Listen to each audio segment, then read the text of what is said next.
반갑습니다. 하준호의 리더십 TV입니다. 오늘은 32번째 강의로서 중국 고전 중에 하나인 좌전에 대해서 한번 이야기를 해볼까 합니다.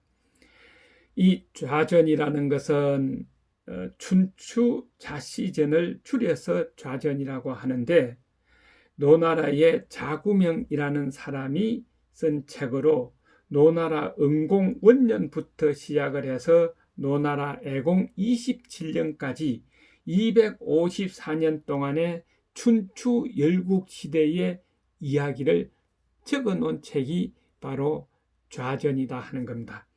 오늘은 그 역사 이야기 중에서 진나라 문공의 조직광화법에 대해서 한번 이야기를 해볼까 합니다. 진나라 문공은 황제의 자리에 앉으면서 제일 먼저 한 것이 조직광화였다 하는 겁니다. 왜 그렇게 했을까요? 그런 이유는 바로 여기에 있습니다. 문공 황제는 후계자 다툼을 둘러싼 집안 문제로 19년간 다른 나라에서 망명생활을 했습니다. 끝까지 포기하지 않고 끈질기게 뜻을 이루기 위해서 기다렸다가 19년 만에 귀국해서 왕위에 올랐습니다.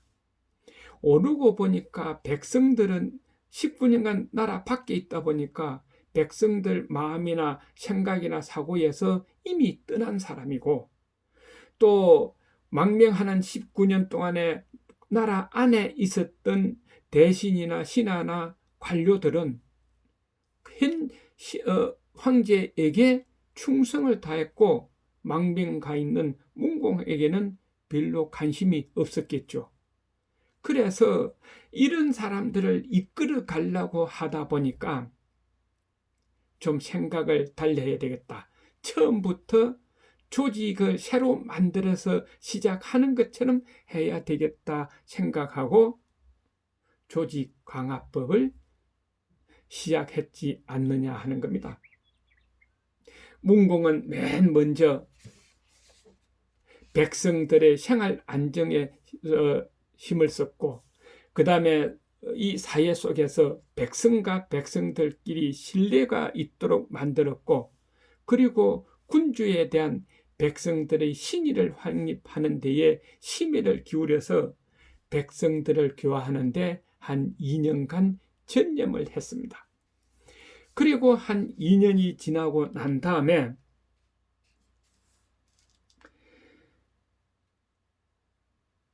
문공은 이런 결심을 했죠.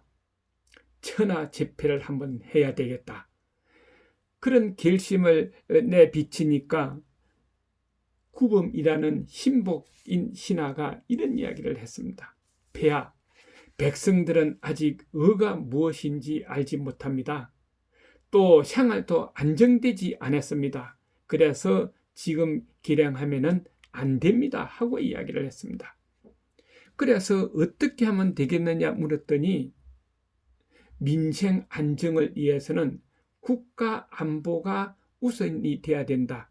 그래서 주변 국가와 외교를 잘 해야 된다고 이야기를 했죠. 그래서 문공은 주왕조의 지위를 존중하고 가장 좀 강대국이라고 한 옆에 나라인 주나라 왕조의 지위를 존중하는 외교 정책을 펼치면서 민생 안정에 주력을 했다 하는 겁니다. 그리고 몇 년 있다가 이 문공은 이제 어느 정도 궤도에 올랐다고 생각을 하고 전쟁 준비를 해야 되겠다고 또 이야기를 했습니다. 그랬더니 구범이 이렇게 만류를 했죠. 폐하, 아직 때가 아닙니다. 백성들은 왕에 대한 믿음이 아직 부족합니다. 그래서 지금 시작하면은 안 됩니다 하고 이야기를 했습니다. 그래서 문공은 전쟁터에 나가서 병사들을 모아놔 놓고 약속을 했습니다. 앞으로 3일 이내에 전쟁을 끝나고 돌아가겠다. 고향으로 다 갈 수 있도록 하겠다 하고 이야기했습니다. 그리고 3일째 되던 오전에 병사들을 모아놓고 이 시간부로 전쟁을 끝내고 우리는 고향으로 돌아간다 하고 이야기하면서 뒤로 돌아왔습니다. 그때의 병사들은 이상하게 생각했습니다. 지금 승리가 눈앞에 있는데 그 약속을 했다고 그 승리를 버리고 지금 고향으로 돌아간다. 참 의아하게 생각을 했죠.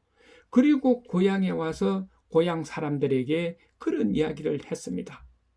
그랬더니 백성들도 왜 승리를 눈앞에 두고 그 약속을 지켰을까 하는 겁니다. 백성들도 스스로 우리도 약속을 지켜야 되겠다고 생각을 하게 되었죠. 그래서 상그레법에 따라서 아주 정당한 방법으로 거래를 했고 사회에 사기꾼이 없어지더라 하는 겁니다. 그리고 또 어느 정도 세월이 흘렀죠. 그래서 문공은 이제는 정말로 때가 되었다고 생각을 하고 천하를 제패하려고 했으나 구범이라는 신복이 또 제지를 했습니다. 폐하, 아직 때가 아닙니다. 백성들은 아직 예가 무엇인지 분별하지 못하고 윗사람을 공경할 줄 모릅니다 하고 이야기했습니다. 그래서 문공은 다시 젊은 사람들을 병사 모집한다는 의미로 다 모아가지고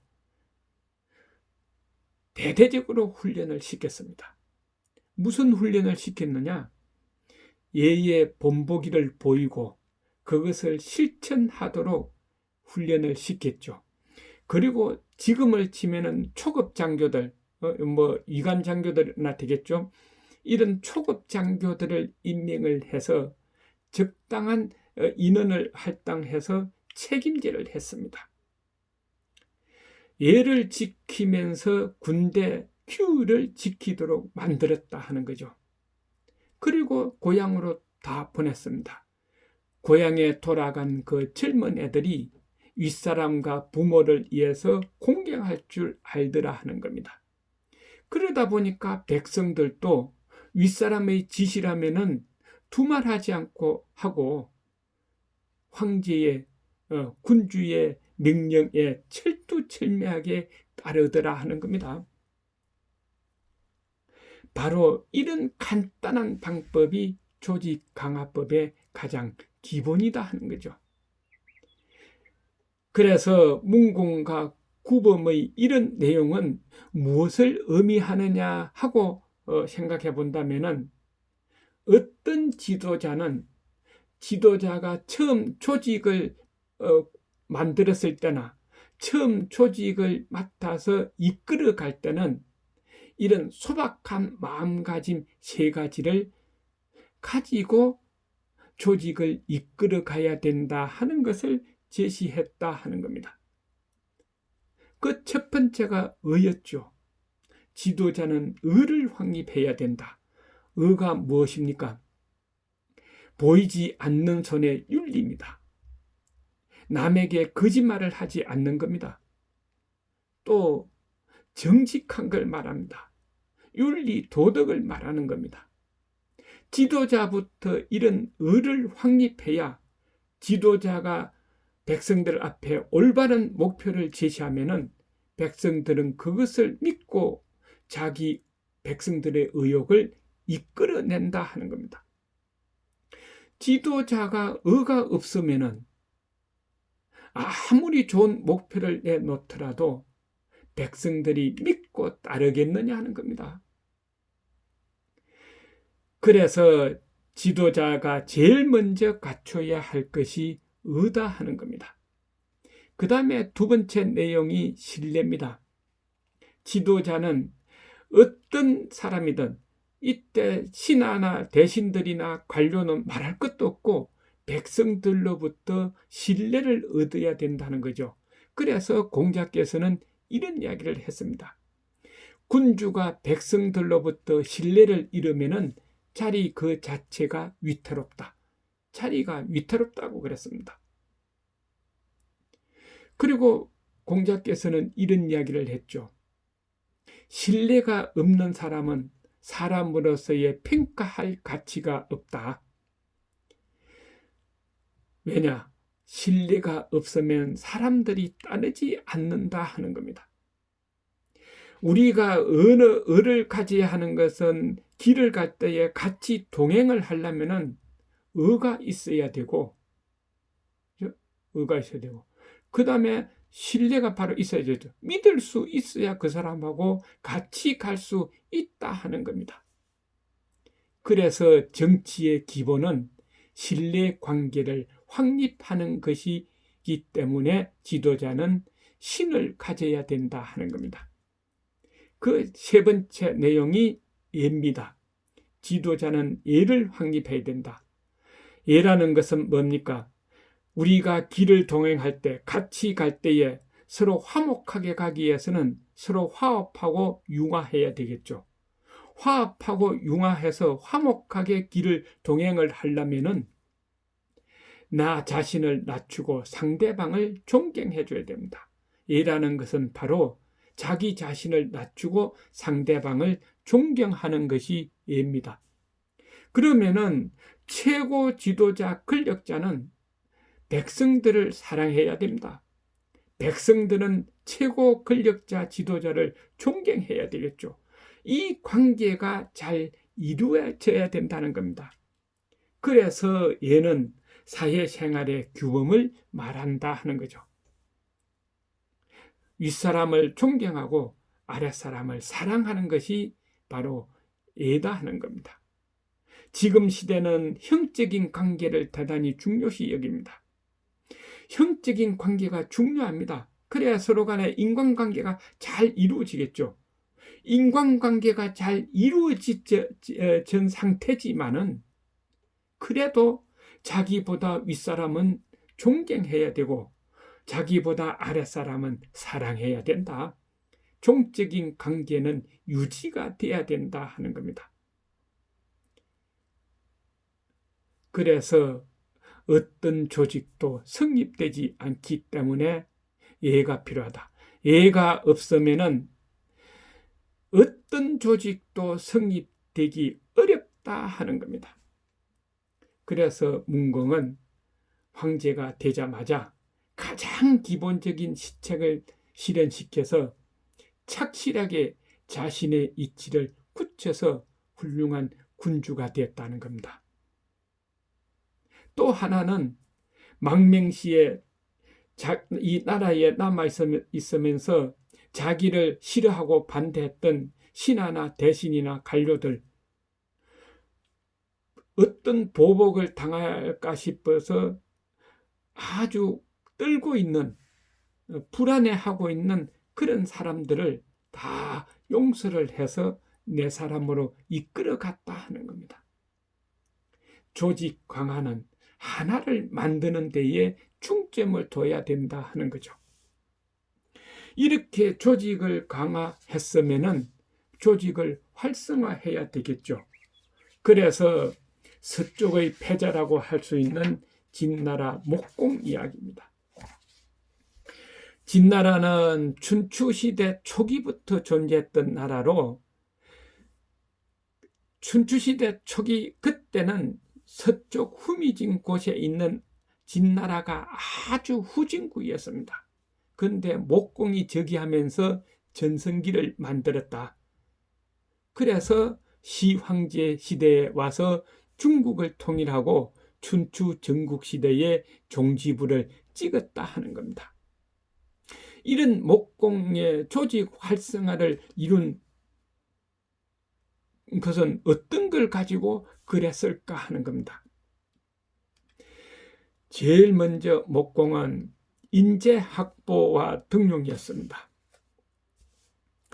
그런데 목공 이후부터 시황제에 이르는 한 400년 동안은 국내 인재가 배출되지 않았습니다. 왜 그랬느냐?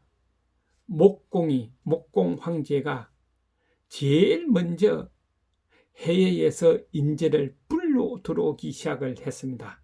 그러니까 좋은 인재는 해외에서 데려오면 되니까 국내의 인재를 기르려고 하지 않았다 하는 겁니다. 그것이 하나의 단점이면 단점으로 볼 수가 있겠죠. 목공은 해외든 어디든 인재가 있다 그러면은 그 사람을 다 불러들였습니다. 그 대표적인 인재가 백리해라는 사람이고 건숙이라는 사람이고 유해라는 사람입니다. 이런 쟁쟁한 인재를 등용을 해서 나라를 부국강병으로 만들었다 하는 겁니다. 그 다음에 두 번째, 조직을 활성화하는 데는 구성원의 의욕을 끌어내야 된다는 거죠.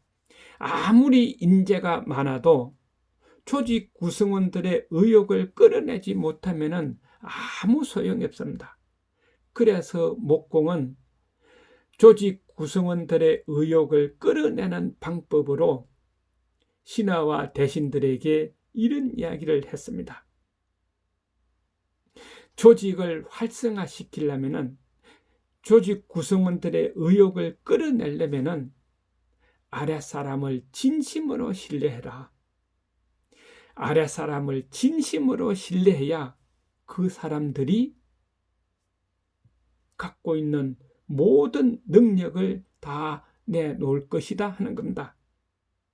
여기서 말하는, 목공이 말하는 진심 있는 신뢰라는 것은 어떤 사람을 말하느냐?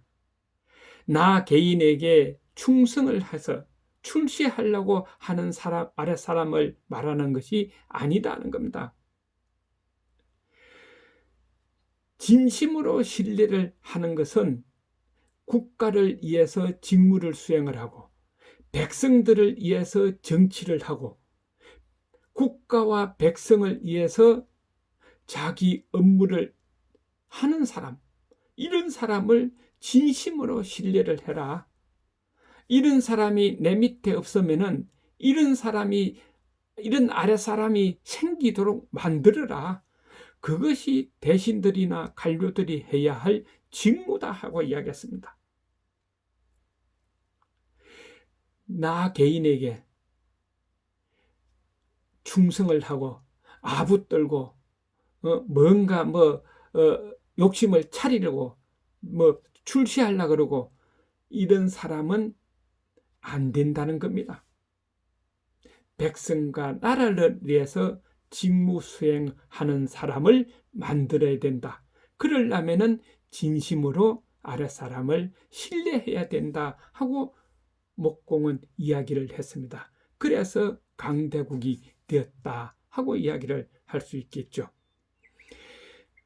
바로 공자는 논어에서 이런 이야기를 했습니다. 훌륭한 지도자의 조건으로는 나라 밖에서 애교를 하든 나라 안에서 정치를 하든 나라를 욕되게 하지 않으며 백성을 내팽개치지 않고 백성의 기대에 부응하도록 만들어주는 것이 훌륭한 지도자의 조건이다 하는 겁니다. 그러니까 신하나 대신들이나 관료들은 나라 안이나 밖이나 자기가 하는 그 직무가 백성들의 기대에 맞도록 해야 된다는 겁니다. 바로 공자는 이런 것을 그 당시도 강조했습니다. 지금도 이런 것이 대단히 필요하지 않을까 합니다. 한번 깊이 생각해 주시기를 바랍니다. 오늘은 여기에서 끝내겠습니다. 수고하셨습니다. 하준호의 리더십 TV였습니다. 다음 시간에 또 뵙겠습니다. 안녕히 계십시오.